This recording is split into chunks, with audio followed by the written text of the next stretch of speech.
welcome back to another video here at NBA Addict TV, where we provide the latest NBA content on the tube. Alright guys, before we get started, you already know to hit that like and subscribe button. We are on the road to 1K subscribers. But I want to say, in my last video where we analyzed Porzingis and his career going forward, you guys did not like it. I'm not gonna lie, you guys were spamming that dislike button.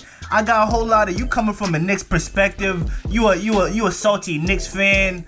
Listen.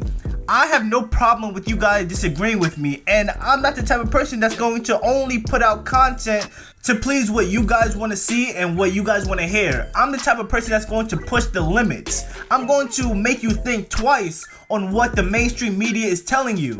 Alright, so if you do not like my videos, you do not have to watch me. But I know you will watch, because we are the most entertaining, the most creative NBA YouTubers on this motherfucker. Ain't nobody touching us. We are on another level. But at the end of the day, I'm here to give you guys some dope NBA content and entertain you guys. And if you disagree with me, just give me a reason in the comments. I have no problem with you guys disagreeing with me. That's cool. But don't send hate. You know what I'm saying? That's lame. We're all about positive vibes on this channel.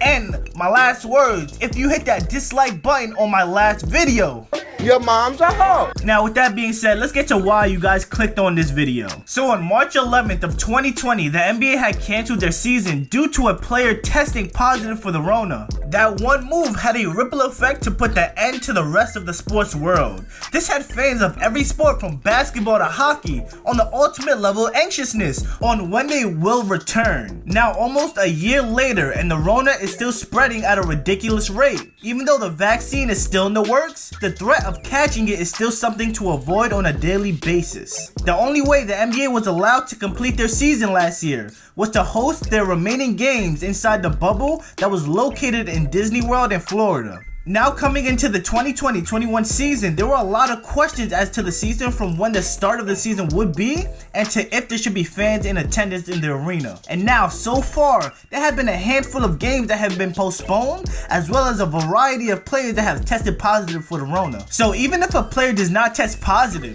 they may have to sit out a couple days due to contact tracing, depending on if the affected player's teammates came into contact with him, but still hasn't tested positive. So where my problem is that the NBA requires each team to have 8 eligible players in order to play a game. And if your star player isn't eligible to play in that game, but you have 8 role players that are eligible to suit up, that doesn't give your team a fair chance to win the game. And the worst part is that one loss or losses to come will affect the seed that they fall in the conference. Now, if the spreading of the Rona was on a decline, I would say continue the season as is, but unfortunately that is not the case, and we can all see it is getting worse. Sooner or later, these players are going to be more concerned about their health rather than playing in a basketball game. You may be thinking, hey NBA Addict, this isn't your asthmatic grandma, these are the top athletes in the world. You're right, but what you may not know is that when you catch the Rona, it does have long-term effects on your respiratory system. So what came to my mind is, what could the NBA do to eliminate the possibility of any player testing positive for the Rona? And you know what my conclusion came to? 2 options: cancel the entire season again,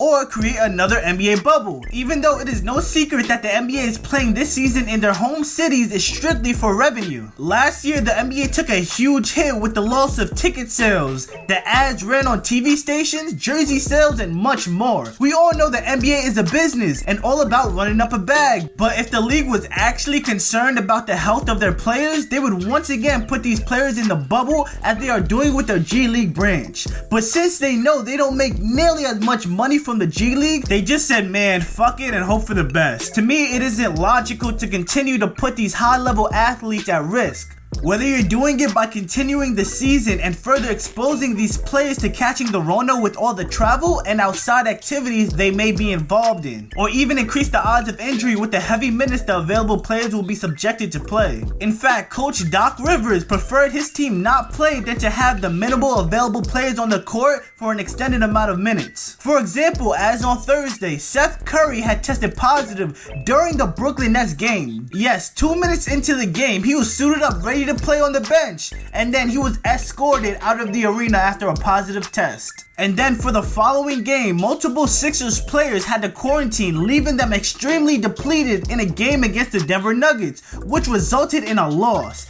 giving them their third loss of the season. And if you have not been watching, the Sixers have been on a road 10 games in and they have a 7-3 record. And every game they lost, it was because they did not have their full rotation of players. Having to quarantine because of contact tracing will have an effect on each and every team throughout the season. It will affect the rhythm and chemistry to newly assembled teams. This will also mess with the seeding of teams in each conference. In fact, Joel Embiid was particularly upset with how the NBA handled the positive Rona test. As I said, the Sixers were forced to play the Nuggets in a game where Tyrese Maxey absolutely showed out with 39 points, but it ended up resulting in a loss. Now, the Celtics and Heat had the same amount of available players as the Sixers, but their game ended up being postponed. And Embiid found this unfair, which I agree with him, because now the Celtics and Sixers are tied for the #1 spot. And if the Celtics were happen to lose to the Heat that night, that would not be the case. Now, Adam Silver and the Players Association needs to find a consistent and fair solution to these positive Rona tests. Now, teams that have been affected since the start of the season are the Rockets, Nuggets, Nets, Sixers,